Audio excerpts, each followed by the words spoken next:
Welcome viewers. Good evening. The market actually is a continuation of yesterday's market. It's like predicting weather. If you predict tomorrow's weather as being the same as today's weather, your prediction looks pretty good എന്നാരോ പറഞ്ഞു. അതുപോലെ ഇന്നലത്തെ അതേ weather തന്നെയാണ് ഇന്ന് മാർക്കറ്റിലുണ്ടായത്. രാവിലെ market അങ്ങനെ ഒന്നും move ചെയ്തിട്ടില്ല. പക്ഷേ ഞാൻ വിചാരിച്ച അത്ര വലിയ മൂവ് ചെയ്യില്ല. പക്ഷേ ലാസ്റ്റ് മിനിറ്റ് ഈ banks performed very well today. ഒരു ഇതെല്ലാം PSU banks and plus axis bank, IndusInd bank, ഇതൊക്കെ നന്നായിട്ട് മൂവ് ചെയ്ത സ്റ്റോക്സാണ്. സോ ഇതൊക്കെ ഈ സ്റ്റോക്സ് ഒക്കെ നമ്മൾ നാളെയും കൂടി വാച്ച് ചെയ്യുന്നതിനാണ്. So let's us come to the stocks. ഇന്നത്തെ പെർഫോം ചെയ്ത സ്റ്റോക്സിനെ കുറിച്ചും സംസാരിക്കാം.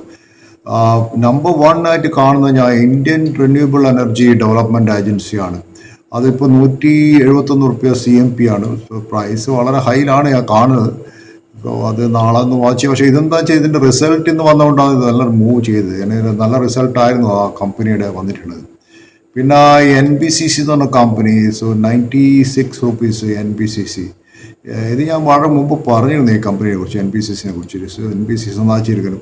ഇൻഡസിൻഡ് ബാങ്കിൻ്റെ ആ ഒരു ക്ലിയറൻസ് വന്നതിന് ശേഷം ഇൻഡസിൻഡ് ബാങ്ക് നന്നായിട്ട് മൂവ് 785. പക്ഷേ അഗൈൻ ഇൻഡസിൻഡ് ബാങ്ക് എന്ന് വെച്ചാൽ എന്താ പറയുക, ഒരു ദിവസം മൂവ് ചെയ്യും, രണ്ടാം ദിവസം അതുപോലെ തന്നെ ₹50 അത് ഡൗണിൽ ഓപ്പൺ ചെയ്യും.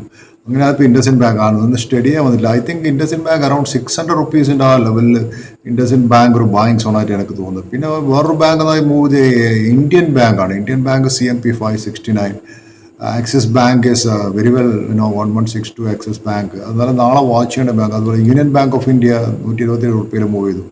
വേറൊരു FMCG stock Patanjali foods ₹2010 Patanjali foods jump ചെയ്തു. സോ പിന്നെ ഈ നിഫ്റ്റി സ്റ്റോക്കിൽ വെച്ചാൽ ട്രെൻഡ് നന്നായിട്ട് ഇന്ന് മൂവ് ചെയ്ത സ്റ്റോക്കാണ്. ഏകദേശം ₹5046 ട്രെൻഡ്. ഏകദേശം പെർസെൻറ്റേജ് ചേഞ്ച് വന്നത് ഒരു 3% മൂവ് ചെയ്യുന്നത്. സോ ഇതിൽ 8% മൂവ് ചെയ്തതെന്ന് വെച്ചാൽ ഇന്ത്യൻ റിന്യൂവബിൾ എനർജിയാണ്. അതുപോലെ NBCC 7% മൂവ് ചെയ്തിട്ടുണ്ട്. സോ ഇതൊക്കെയാണ് ഇന്നത്തെ വലിയൊരു മൂവ് കണ്ട സ്റ്റോക്കുകൾ. പിന്നെ നാളെ നിങ്ങൾക്ക് വാച്ച് ചെയ്യാൻ പറ്റുന്ന സ്റ്റോക്ക് ഇൻഫോസിസ് ആണ്. ഇൻഫോസിസിൻ്റെ സ്റ്റോക്ക് അതിൻ്റെ റിസൾട്ടിനെ കുറിച്ച് നല്ലതല്ല പറയുന്ന മാർക്കറ്റിൽ. സോ ഇൻഫി നാളെ ഒരു കറക്റ്റീവ് എന്ന് അറിയില്ല, കാരണം സ്റ്റോക്ക് ഓൾറെഡി കറക്റ്റ്. അതുകൊണ്ട് നാളെ ഇപ്പം പോയിട്ട് അതിന് ചാടിക്കാരി സെല്ല് കൊടുത്തു കഴിഞ്ഞാൽ ചിലപ്പോൾ നേരെ ബൗൺസ് ചെയ്യും. അതുകൊണ്ട് ഇൻഫി വാച്ച് ചെയ്യുക. പിന്നെ അതുപോലെ നാളെ വാച്ച് ചെയ്യേണ്ട വേറൊരു സ്റ്റോക്കാണ് സൈഡസ് ലൈഫ് സയൻസ് എന്ന സ്റ്റോക്ക്. സൈഡസ് ലൈഫ് സയൻസ് ഇപ്പോൾ അതിൻ്റെ CMP 825 ആണ്. അത് നാളെ നിങ്ങൾ സൈഡസ് ലൈഫ് സയൻസ് എന്ന് വാച്ച് ചെയ്യാം. ഇന്ന് മെയിൻലി ഫാർമ സ്റ്റോക്സും ഓട്ടോ സ്റ്റോക്സും നന്നായി ചെയ്തിട്ടില്ല. എസ്പെഷ്യലി ഇന്ന് ലൂപ്പിൻ, ഡോക്ടറേറ്റ് ഇതൊക്കെ എടുക്കാൻ വെച്ചാൽ സൈഡസ് ഇതൊക്കെ എടുക്കാൻ വെച്ചാൽ നന്നായി ചെയ്തിട്ടില്ല. അത് ഇന്ന് അത്ര നല്ല പെർഫോം ചെയ്തിട്ടില്ല. സോ ഈ സ്റ്റോക്ക് നാളെ പ്രധാനമായി വാച്ച് ചെയ്യേണ്ട സ്റ്റോക്ക് ഇൻഫിയാണ്. വിപ്രോൻ്റെ കുഴപ്പമില്ലാത്ത റിസൾട്ടാണ് വന്നത്. നാളെ ഇപ്പോൾ വിപ്രോ മാർക്കറ്റിൽ നല്ലോണം പെർഫോം ചെയ്യാൻ സാധ്യതയുണ്ട്. ഇൻഫിനെ കുറിച്ച് വലിയൊരു റിസൾട്ട് വന്ന് കാണുന്നില്ല. So will come to other stocks എന്ന് വെച്ചാൽ വേറെ സ്റ്റോക്സ് പറയാൻ വിചാരിച്ചത് ഞാൻ ദാറ്റ് ഈസ് ബിക്കോസ് ഈ സ്റ്റോക്കുകൾ പതഞ്ജലി ട്രെൻഡൊക്കെ പറഞ്ഞു കഴിഞ്ഞു. സോ മറ്റുള്ള സ്റ്റോക്കുകളെ കുറിച്ച് എനിക്ക് പറയാനുള്ള ഈ ഭാരതി എയർടെല്ലാണ്. ഭാരതി എയർടെൽ ഇന്ന് നല്ലൊരു മൂവ് ചെയ്തു. ഇതിപ്പോൾ 1800 ക്രോസ് ചെയ്തിട്ട് ഭാരതി എയർടെൽ ഇന്ന് ഏകദേശം ഫ്യൂച്ചർ പ്രൈസ് 1820 വരെ പോയിട്ടുണ്ട്. സോ അതൊക്കെ 1800 ഷോർട്ട് ചെയ്ത് കൂട്ടി കുറച്ച് നഷ്ടം വന്നിട്ടുണ്ടാവും. പക്ഷേ എഗൈൻ എനിക്ക് തോന്നുന്നു 1820 ഒരു ഭാരതി ഇത് end it will go and touch 2000. അതിൻ്റെ ഒരു പ്ലാനിലാണ് പോകുന്നത്. പക്ഷേ ഈ മാസം അതൊന്നും ഉണ്ടാവില്ല. പക്ഷേ 1820 ഒരു റെസിസ്റ്റൻസ് എനിക്ക് തോന്നുന്നു. നാളെ ഇപ്പം ഭാരതീന് ഒരു ഷോർട്ടിങ് കാൻഡിഡേറ്റ് ആണോ എന്ന് എനിക്കൊരു സംശയമുണ്ട്. ഐ ഗസ് ഭാരതി എങ്ങനെ മൂവ് ചെയ്യുന്നുള്ളത് നിങ്ങൾ വാച്ച് ചെയ്ത് നോക്കുക. പിന്നെ എനിക്ക് പറയാനുള്ളത് വെച്ചാൽ markets R markets and people are people. ഇവർ രണ്ടുപേരും കൂടിയാണ് ഈ മാർക്കറ്റിലൊരു ഹിസ്റ്ററി ക്രിയേറ്റ് ചെയ്യുന്നത്.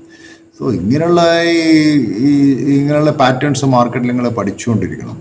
പിന്നെ അത് പലപ്പോഴും നിങ്ങളൊരു സ്റ്റോക്ക് വാങ്ങിച്ചിട്ട് എനിക്ക് കറൻസി ഇൻഫ്ലേഷൻ ഹെഡ്ജ് ചെയ്യുന്നൊരു സ്റ്റോക്കാന്ന് വിചാരിക്കുന്നുണ്ടെങ്കിൽ അതും തെറ്റാണ്. കാരണം സ്റ്റോക്ക് ഒരിക്കലും ഒരു it's not a good hedging portfolio. നിങ്ങൾക്ക് ഹെഡ്ജ് ചെയ്യണമെങ്കിൽ you have to buy gold. ഇപ്പം ഈ കറൻസി ഇൻഫ്ലേഷൻ ഹെഡ്ജ് ചെയ്യാൻ ആകെ ഒരു മെത്തേഡ് ഗോൾഡ് മാത്രമേ ഉള്ളൂ. So there nothing you can no വേറെ എന്ത് വാങ്ങിച്ചിട്ടൊന്നും കാര്യമില്ല. സോ ഗോൾഡാണ് ഏറ്റവും ഹെഡ്ജ് ചെയ്യുന്നതിന് ഏറ്റവും നല്ലത്. പിന്നെ എന്ന് വെച്ചാൽ ഈ മാർക്കറ്റിലെ ഇൻഫ്ലേഷൻ സ്റ്റോക്ക് റിട്ടേൺസ് കൊണ്ട് കോമ്പൻസേറ്റ് ചെയ്യാൻ പറ്റുമോ, അത് വേറൊരു ക്വസ്റ്റ്യനാണ്. ഇൻഫ്ലേഷനും സ്റ്റോക്ക് റിട്ടേൺസും എല്ലാ സ്റ്റോക്കും ഒരേപോലെ പെർഫോം ചെയ്യുന്നില്ല. ഇൻഫ്ലേഷൻ എന്ന് വെച്ചാൽ അതിന് വലിയൊരു പ്രശ്നം എന്ന് വെച്ചാൽ ബാങ്ക് ഇൻട്രസ്റ്റ് റേറ്റ് കൂടുന്ന ഇൻഫ്ലേഷൻ ഉണ്ടാകുന്ന സമയത്ത് ചിലപ്പം ബാങ്ക് ഇൻട്രസ്റ്റ് റേറ്റ് കൂട്ടിയാലും ആ സ്റ്റോക്ക് മാർക്കറ്റിന് അതൊരു റിവേഴ്സായിട്ടാണ് ബാധിക്കുക.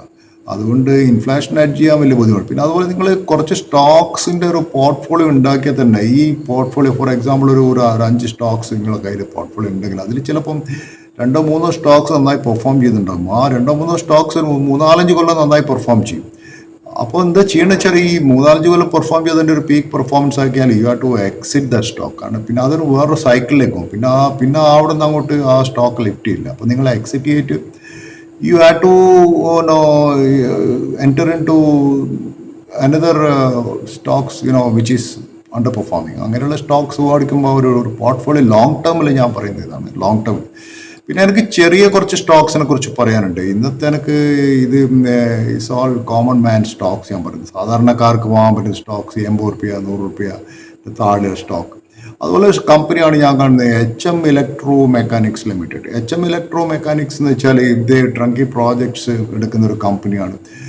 പമ്പിങ് മെഷീനറി അങ്ങനെയുള്ള മെയിൻ്റെനൻസ് ഓപ്പറേഷൻസ് ചെയ്യുന്നൊരു കമ്പനിയാണ്. സോ അതിൻ്റെ CMP 89 ആണ്. അതിപ്പം 52 വീക്ക് ഹൈയിലുള്ളത് 89. സോ 52 വീക്ക് ഹൈ ഒരു ടച്ച് ചെയ്യുന്ന സമയത്ത് അത് 89 ബ്രേക്ക് ചെയ്യണമെങ്കിൽ it will go above 100. So അതിൻ്റെ ലോവസ്റ്റ് വന്നത് 55 ആണ്. സ്റ്റോക്ക് പി ചെയ്യുന്ന 15x ചെയ്യുന്നത്. സോ അത് അതിൻ്റെ ബിറ്റ് നോക്കുന്ന സമയത്തും നല്ല 12 കോടി ഉണ്ട്. ഇത് ചെറിയൊരു കമ്പനിയാണ്, ഇത് എല്ലാവർക്കും വാങ്ങാൻ പറ്റുന്ന ഒരു കമ്പനിയാണ്, ചെറിയൊരു കമ്പനിയാണ്. പ്രോഫിറ്റ് ഗ്രോത്ത് 36% കാണിക്കുന്നുണ്ട്.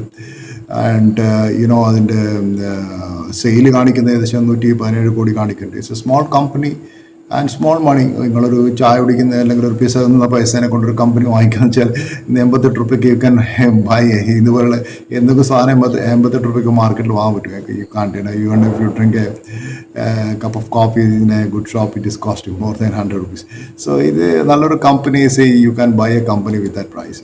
അതുപോലെ വേറൊരു കമ്പനി ഞാൻ ഇന്ന് പറയാൻ വെച്ചത് JBM ഓട്ടോ ആണ്. JBM ഓട്ടോ ചെയ്യുന്നത് 695. ഇത് വലിയൊരു ഇലക്ട്രിക് EV ബസ്സസ് ഉണ്ടാക്കുന്ന കമ്പനി. ഇത് ഡൽഹിയിലൊക്കെ ഇവർ ബസ് കുറേ പോകുന്നുണ്ട്, EV ബസ്സസ്.